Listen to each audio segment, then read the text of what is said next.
So, hello everyone from Toronto. Sorry not to be with you in person.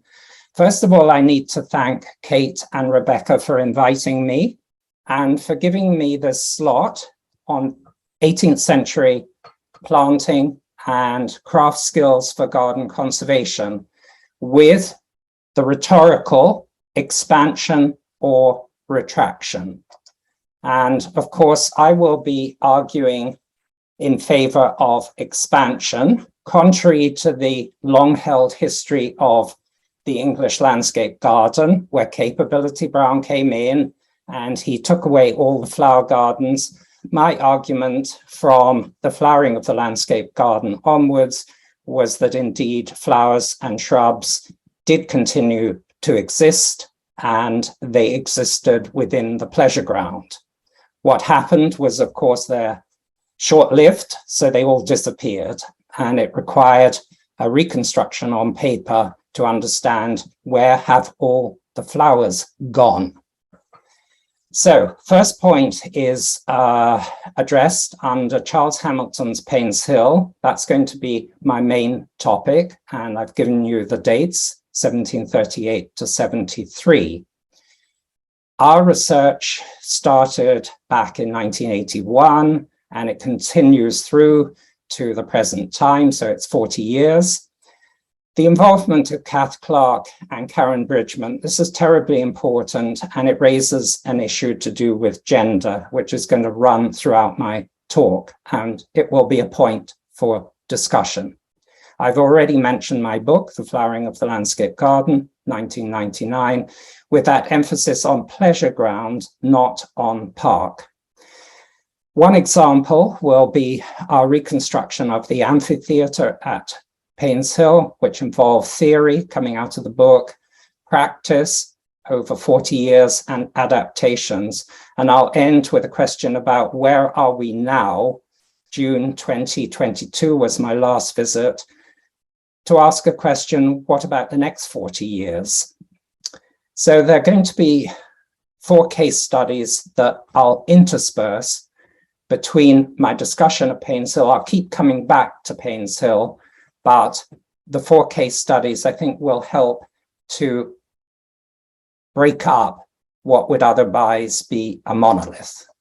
So a very quick reminder of what we achieved at Painhill in our pleasure ground, particularly during the period from the 1990s through to the first decade of our present century. Here is that amphitheatre. Here is our serpentine walk, so-called. And finally, the Temple of Bacchus, or Elysian Plains area.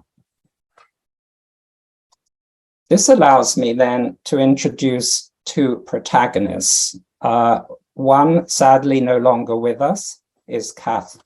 You can see her.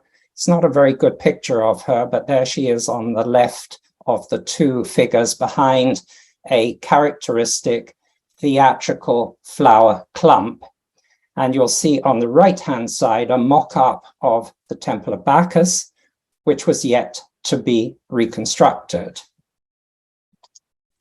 Finally, the Temple of Bacchus was reconstructed, and here is Karen Bridgman standing in front of it. This was taken 3 years ago, June 2019, I suppose it would have been.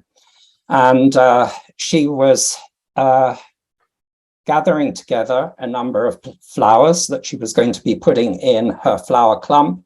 And I happened to photograph some pelargonium. And pelargonium I'll come back to. I have at the top of the screen a flower theatre. And this was at the Gilbert White House in Selborne. And Karen came to us from her work with David Standing at Selborne. So she came with very, very good pedigree.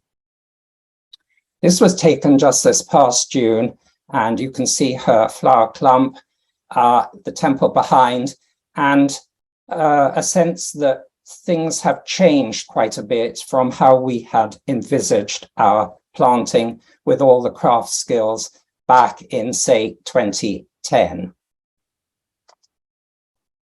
So how did we arrive at our planting schemes? How was the flowering translated into plans and a process? William Tompkins' view of the Elysian Garden at Audley End, 1788, provided one model for planting up the Elysian plains by the Temple of Bacchus, walking through to the end of the route at Painhill, which is the Turkish tent. And you can see the similarities between the Tompkins, our attempt at flower clumps, theatrical flower clumps, and you can see a correspondence between this tent pavilion at Audley End and our Turkish tent.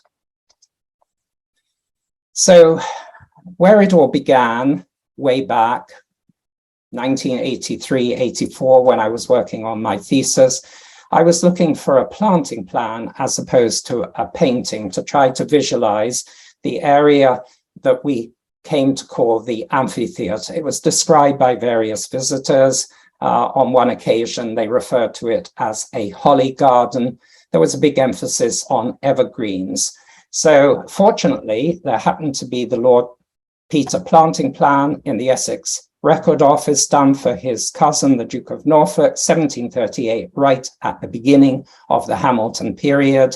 And we modified it to reflect the progression over 35 years towards the end of the Hamilton period, 1773. And you can see in the blow up that it does indeed contain some hollies. There is Filaria box, Swedish juniper, laurustinus, red cedar, and so on, striped hollies. So this is how I translated it into a picture, a watercolor. The strawberry tree jumps out because of its fruit, but right in the center, you can see that golden glow of the hedgehog holly, Ferox argentea or aurea in this case. And then you can see those things like the Swedish juniper that provide the columnar effect or the red cedar.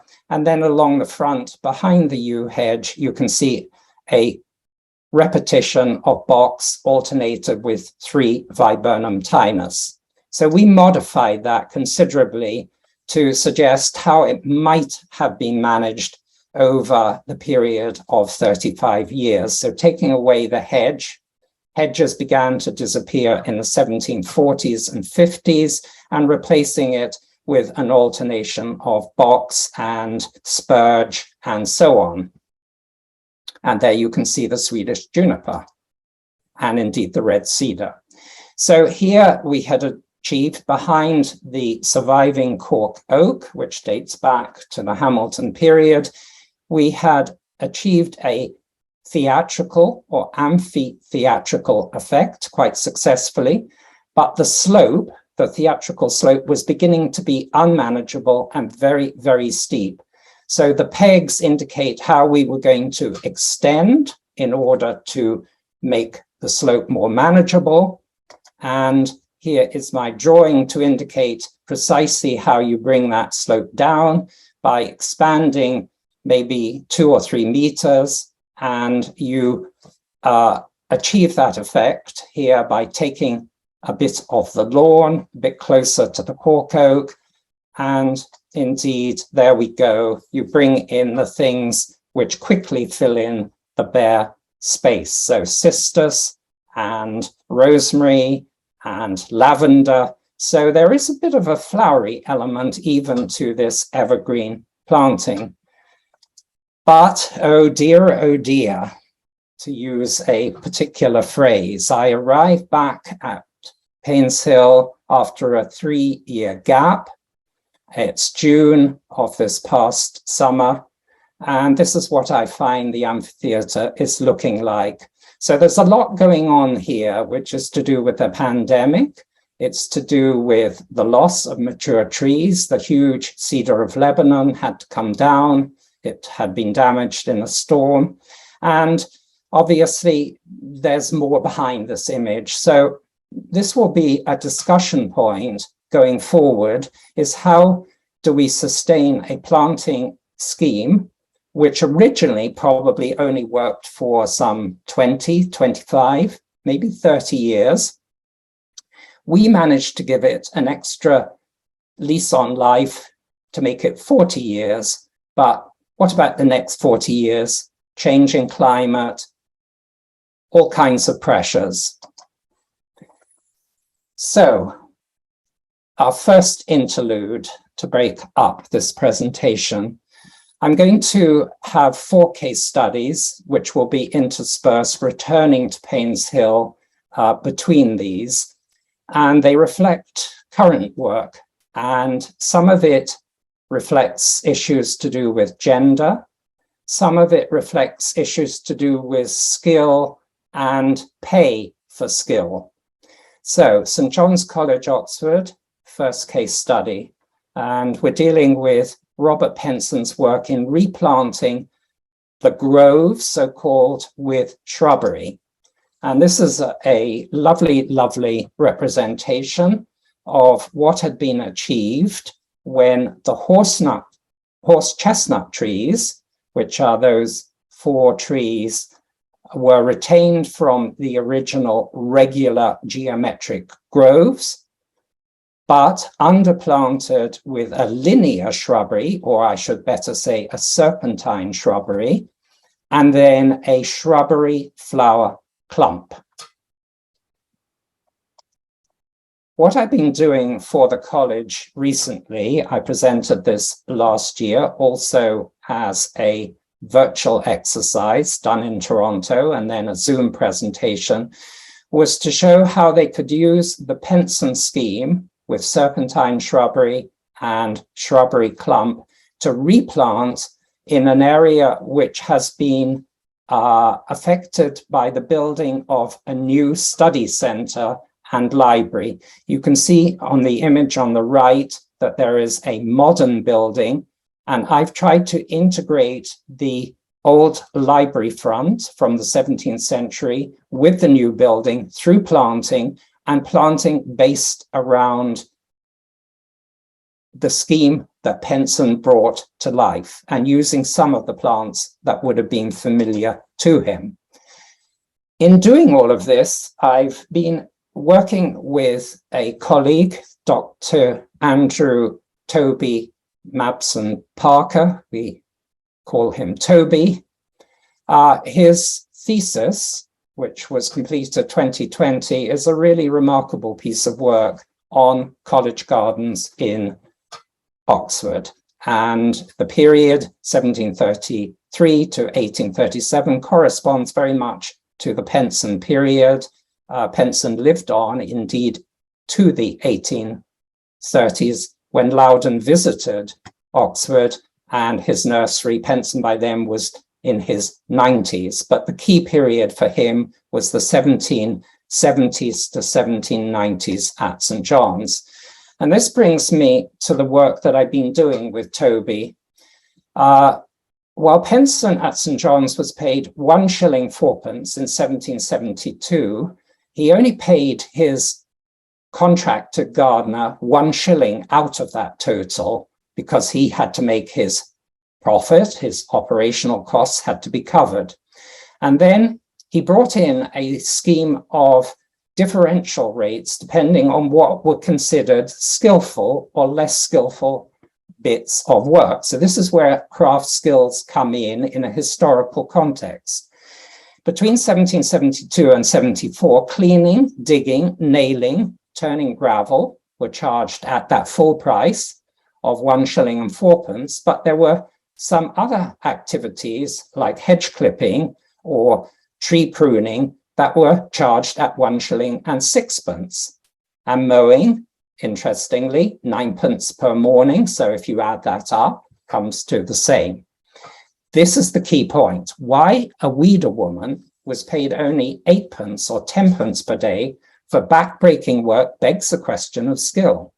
After all, women, particularly those who were called wise women, women who understood plants for medicinal reasons, they knew plants in a way that men didn't know, and surely that aided them in their weeding. Whatever the assessment of this inequity, plant prices drastically topped women's wages. Shrubbery meant, therefore, a graduation of injustices. I'm having some fun at my own idea of theatrical graduation to say, yeah, you can look at shrubbery from another point of view and say that it represented an accessory of affluence that was a graduation of injustices. So that's one very important point that is coming out of current work with Toby. And we're looking forward to publishing in Garden History our article about the college gardens. He's just sent me a new image I'd never seen before from Christchurch, and it's got me very enthused to get that publication out. A publication that did appear in Garden History just a few years ago, 2020, is the work I did as an offshoot from Painhill Park work under the title Schoch and Schrubs, because it involves German interpretation of shrubbery. The exploration is based on a translation into English of Chapter 4 of Johann Georg Gottlieb Schoch's Garden Manual of 1794, and I won't give the whole German title. The translation provides access for an English reader to planting in the style of Capability Brown. So this comes back to the fact that we thought for a long while Brown didn't do shrubbery, didn't do flower beds. Now we know he did. But strangely enough, we don't have any planting plans or a planting manual. He didn't publish. So Schoch, who was influenced by Brown, traveled to England, is our access to a world that is otherwise inaccessible. So we start by photographing at Painhill 2 of these 3 evergreens, which Schoch had placed in his diagram in front of a flowering shrubbery. So one of them, 13, is the red cedar or pencil cedar, which is, of course, a juniper, Juniperus virginiana, and number 4 is the white pine, Pinus strobus. So I photographed both of those at Painhill because we had an exact model to work from. Then I drew the characters. There's a spruce here as well. So here is our juniper in the middle and white pine on the right, taken literally from the Painhill model. Then the flowering shrubbery goes in behind. And at that point, I suddenly thought, well, I just cannot manage to translate this into an effective watercolor. So a graduate student of mine at the University of Toronto, Bonnie Tung, took on a very challenging task of trying to translate the analog into the digital. And this is very interesting. She took stock images of watercolor paper and paint swaths were overlaid on top of the drawing to help achieve an analog effect. So here are some of her diagrams trying to work out how to do this. And to cut the long story short, and it was a long story, we spent the whole summer working through this, probably 5, 6 iterations, to end up with a result which made the cover of Garden History. And a detail shows you just how absolutely fabulous the quality that she achieved. Interestingly, there is the castor oil plant Ricinus, which appears in the Tompkins view of the Elysian Garden at Audley End, but it's alongside other things, pinks, and we have peonies and Rubus odoratus, and here is our pine. So a third case study. This is a preview of what I'm working on currently towards a future publication under the working title, The Beauty of Flowers. So you have the flowering of the landscape garden. Then you have a natural history of English gardening, and third in the trilogy, the beauty of flowers. And it comes out of work that I was doing back in 2015 on Kew for the publication Enlightened Princesses. And I wrote about the Kew inscription for UNESCO of 2003, referring to it as a very masculine inscription that had forgotten that Caroline, that Augusta, Princess Augusta, and that Charlotte, Queen Charlotte, were all involved in Kew. And what they were doing there is a forgotten or lost intangible heritage. It's lost in the way that shrubbery and flower gardens got lost. On the other hand, we have to say that UNESCO, in determining outstanding universal value, has done great work in acknowledging intangible heritage. And this has positive implications for a heritage of women, because tangible heritage, built heritage, looks unmistakably like a male-dominated heritage. So in the book, the third chapter that I work towards of The Beauty of Flowers covers New Zealand flora and Maori flora and fauna rights. It's a very, very new departure for me, but it goes back to my family connections to New Zealand.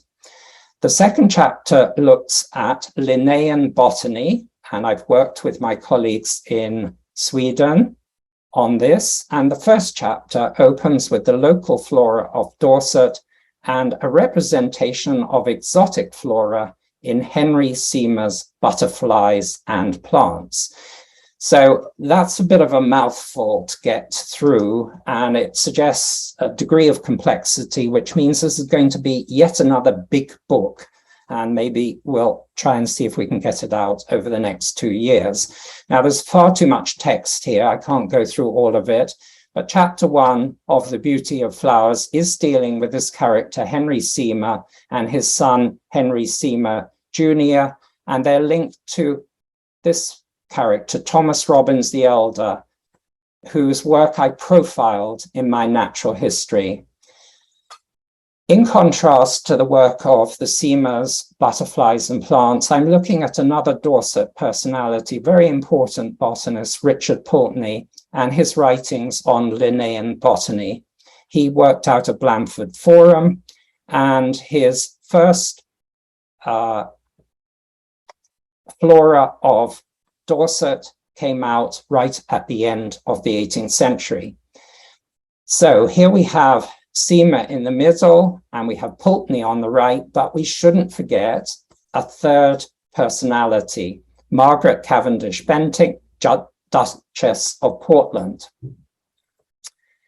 In 1767, Pulteney made the acquaintance of the Dowager Duchess, and many of her weeks in the summer were spent collecting shells at Weymouth, along with her botanist, John Lightfoot. Now, I've written a lot about Mary Delaney and her connection to the Duchess of Portland, but this is an opportunity for me to say something about her importance as an amateur shell expert conchologist. Pulteney credited the Duchess as the frequent discoverer of local species. So this brings me to looking at a few examples of the Florilegium, I'm calling it, of the Seymours.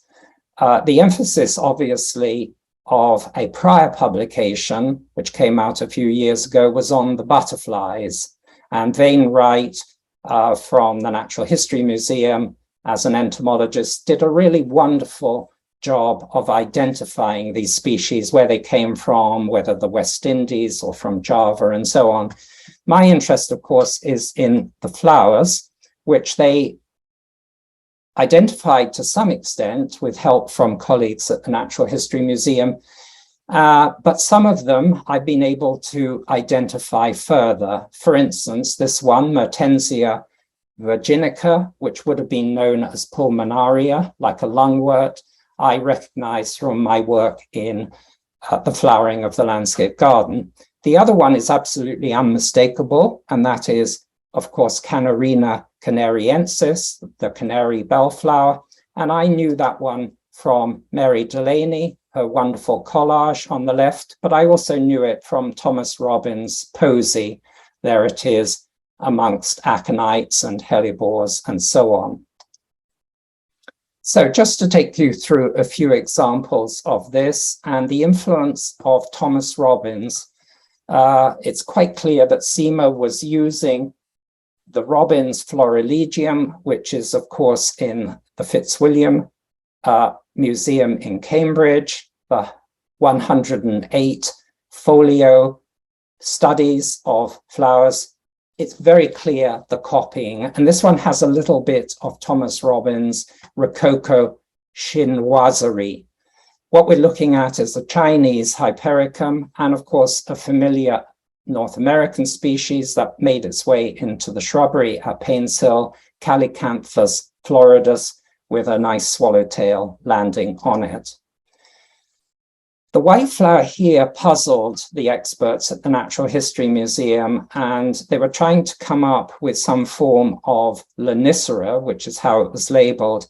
But I went back to the period of Mary Delaney, and a number of the azaleas or rhododendron were labeled under Lonicera.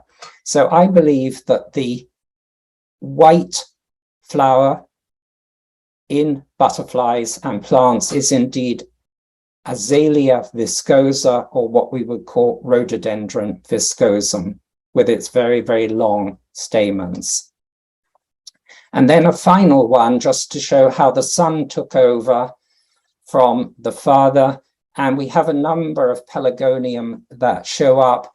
They're not entirely accurate, and the Natural History Museum botanist said this is Pelargonium near capitatum. It's not really that accurate. But it brings me back to Karen and her work at Painhill and the pelargoniums that she was about to put in the flower clumps by the Temple of Bacchus. And it allows me to reflect on a whole dimension of the work and the skills and the craftsmanship involved in what Kath and Karen were doing in the period from American Roots onwards. 2005 provided a chance to exhibit the principles of theatrical planting using plants originally sourced from John Bartram of Philadelphia.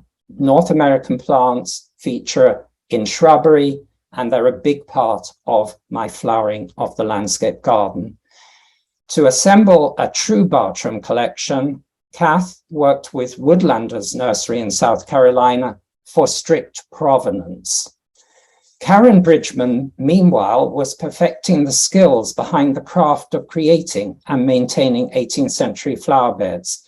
And that was a golden period for the creation not only of the exhibit, but superb flowering clumps and flower beds. The successor to Kath and Karen was Andy Mills, also a very distinguished gardener, and he developed a different approach to planting in the walled garden where our American Roots exhibit had been located. He demonstrated great craftsmanship with vegetables as opposed to flowers. So the contrast between where it began, American Roots on the left, and showing how plants would have been brought either as seeds or living ones in a trunk, and then the work that Andy was doing in perfecting vegetable gardens in what was, after all, originally a kitchen garden. And this is very, very fine work with staking up his vegetables, and the vegetables would also go into the kitchen at Painhill. But before his time, Karen and Kath were doing really, really remarkable work with flowers. There we see that pelargonium coming in again, and they showed how a theatre could be constructed, a more elaborate one than the one at Selborne, in order to demonstrate the theatrical principle. And it allowed Karen to really exhibit her skill with individual plants, but also her way of combining flowers together. And these date from probably around 2009, 2010, the flowering of their skill in horticultural work. And these are just gorgeous, gorgeous images. I can't say enough about them, but am I making a point about gender here? I'm not sure, but maybe that's a discussion point. Finally, the legacy of working with Kath and Karen, fourth and final case study, Horace Walpole's Strawberry Hill. My effort there to undo Walpole's rhetoric of Englishness, because he's responsible in large part for sort of rubbishing the whole notion about French gardens and the English garden, which we came to understand as something without flowers. But for me, the important points in his letters and in the study at Strawberry Hill was to see how much he loved French treillage, how much he was enamored of the ancient Roman trellis work. So here I brought together an image, and I'll show you the enlargement, and you'll see that this is actually dedicated to the memory of Kath Clark, as well as the memory of Mavis Beatty, and to Karen Bridgman. Right in the middle is oleander, and there's a lot going on here with cistus and strawberry tree, of course, for Strawberry Hill, and then the linden or lime trees garnished with honeysuckle. And there we translated that successfully into a beautiful, beautiful effect. And this really required, again, the skills of the gardeners. And there were a succession of head gardeners that Karen and Kath worked with before we lost Kath in 2013. Excavations at Herculaneum had revealed frescoes of Roman latticework, Le Pitture Antiche d'Ercolano, and my dream was to have jonquils for spring. We know Walpole grew them, give way to pinks, we knew he grew them, and in turn Narini, which we know he also cultivated.